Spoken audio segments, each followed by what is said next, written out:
আমি বলে রাখি আকুটির প্রত্যেক মানুষের কানে কানে আমার যে আওয়াজ যাচ্ছে, এটা কোরআনুল কারিমের সূরা নাবার 40 নম্বর আয়াত, যে আমাদেরকে যেন হাসরের মাঠে আফসোস করতে না হয়, আমরা রেডি হই, তৈরি হই।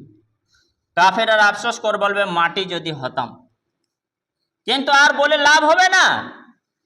এতটা দিন কাটিয়ে দেখেন কত বছর, 60, 70, 80 বছর মানুষ হায়াত কাটায়, একটা লং জিবি দুনিয়াতে থাকে, কিন্তু হাসরের মাঠে এটা সামান্য। কান্নাহুম ইয়াওমা ইয়ারাউনাহা লাম ইয়ালবাসু ইল্লা আশিয়াতান আও যুহাহা। দুনিয়াতে কাফেরেরা বলবে আমরা বেশি দিন অবস্থান করিনি, বেশি দিন ছিলাম না, সেখানে মাত্র একটা দিনের কিছু অংশ, হয়তো সকাল বেলার কিছু অংশ বা বিকেল বেলার কিছু অংশ অবস্থান করেছি।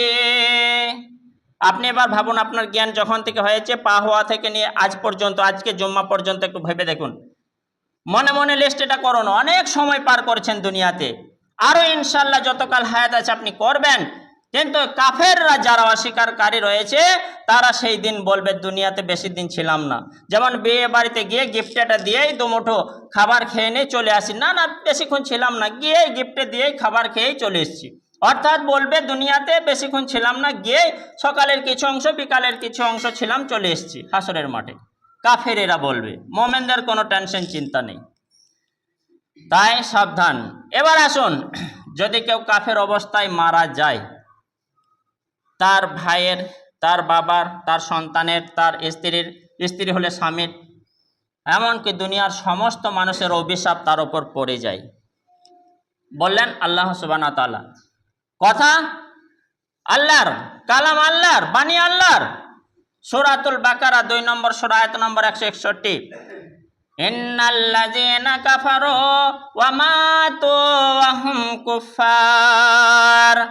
নিশ্চয় যে অস্বীকার করলো আর এমন অবস্থায় সে মারা গেল, আল্লাহ সুবহানাহু ওয়া তাআলা তাকে ঘোষণা দিয়ে দিলেন সে একেবারে স্ট্যাম্প মারা পাকা কাফের।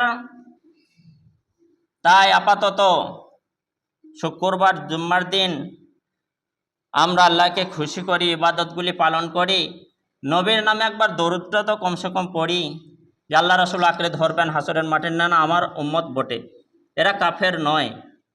তো এই কাফের থেকে যেন বাঁচি।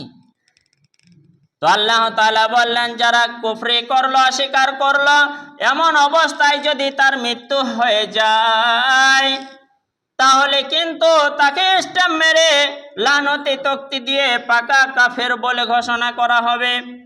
ঘোষণা, এবার সার্টিফিকেট শাস্তির, উলাইকা আলাইহিম লানাতুল্লাহি ওয়াল মালাইকাতি ওয়ান নাসি আজমাইন। তার উপর অভিশাপ রইল, আল্লাহ সুবহানাহু ওয়া তাআলার অভিশাপ। যেমন একটা ব্যক্তি মারা যাওয়ার সঙ্গে সঙ্গে চারিদিকে ঘোষণা হয়ে গেলে অমুক ব্যক্তি মারা গেছে, তার নাম ধরে বলা হয়। সে যদি মোমেন হয় আলহামদুলিল্লাহ, সে যদি মোমেনের বাইরে হয়, বিশেষ করে সে যদি কাফের হয় আল্লাহর কথা অনুযায়ী, তাহলে তার উপর লানত, অভিশাপ আল্লাহ তাআলার। ওয়াল মালাইকাতে, আর ফেরেশতাদের লানত। ফেরেশতারা জিবরাইল লানত দেবেন, যে জান কবজ করেছেন, হায় তুমি দুনিয়াতে সুযোগ পেয়েও তুমি ভালো কাজটা করলে না, আল্লাহর উল্টো পথে পথেই চললে, আল্লাহ চিনলে না, মুসলিম ধর্মটা ভালো নয়, হেউ করে চললে, আল্লাহ আল্লাহ করে কি হবে? যা বরং যারা আল্লাহ আল্লাহ করেছিল তাদের উপর চাপ প্রেসার দিয়ে ইবাদতকে বন্ধ করার চেষ্টা করেছিলে, জান নেবার সময় আজরাইলও লানত দেবে, মালাকুল মউত, ইসরাফিল, মিকাইল, এছাড়া যত ফেরেশতা আছে তাদের অভিশাপ থাকবে কার ওপরে? ওই কাফের ব্যক্তির ওপরে। ওয়ান নাস আজমাইন, আল্লাহ তাআলা বললেন, এখানে ওয়ান নাস বলে দিতে পারতেন মানুষের, ওয়াল ইনসান বলে দিতে পারতেন মানুষের, কিন্তু আজমাইন শব্দটা নিয়ে এলেন প্রত্যেকটা মানুষের, অর্থাৎ একত্রিত সমস্ত মানুষের অভিশাপ তার উপরে। এমনকি তাকে লালন পালন করেছে তার পরিবার, তাকে লালন পালন করেছে তার আত্মীয় স্বজন, তাকে লালন পালন করেছে তার বাড়ির সদস্যরা, তাদের অভিশাপ। চোখে পানি আসুক চাই না আসুক, আল্লাহ তাআলা বললেন ওই কাফেরের ওপর লানত কিন্তু সমস্ত মানুষের।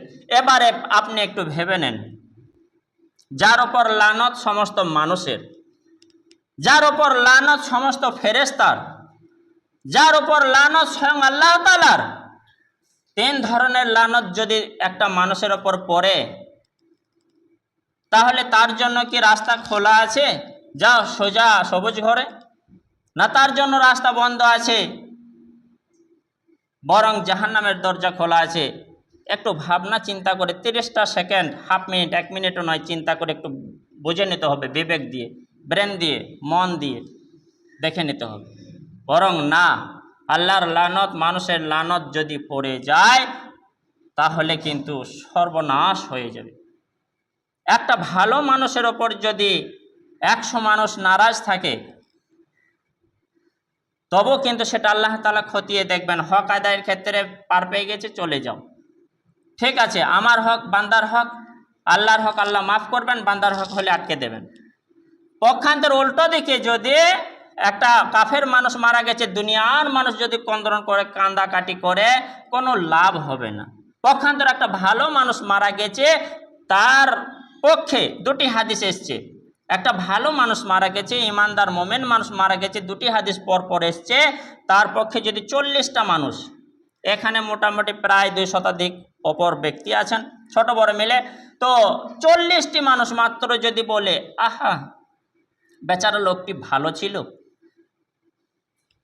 আল্লাহ তাআলা মাফ করুন, তাকে জান্নাত নসিব করুন, আল্লাহ বলেন আমি তাদের এই যে মুখে বলাটা, দরখাস্তটা, আবেদনটা কবুল করিনি, বলুন আলহামদুলিল্লাহ।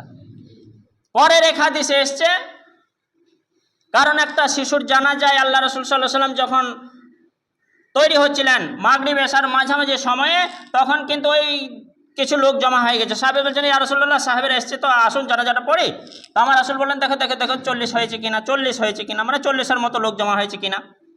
আর পক্ষান্তর আর একটা হাদিসে মজলিস আল্লাহ রাসূল সাল্লাল্লাহু আলাইহি ওয়াসাল্লাম বললেন, একটা সৎ মানুষ, ভালো মানুষ যদি মারা যায়, ঈমানওয়ালা মানুষ মারা যায়, তাহলে কিন্তু যদি 100টা মানুষ বলে, আহা বেচারা লোকটি ভালো ছিল, তার মনে, মানুষ তো, ফেরেশতার ভুলভ্রান্তি হবে না, মানুষ হলে ভুলভ্রান্তি হবে, যদিও ভুলভ্রান্তি আছে, আল্লাহর কাছে মাপ চেয়েছে, মাফ করে দেবেন।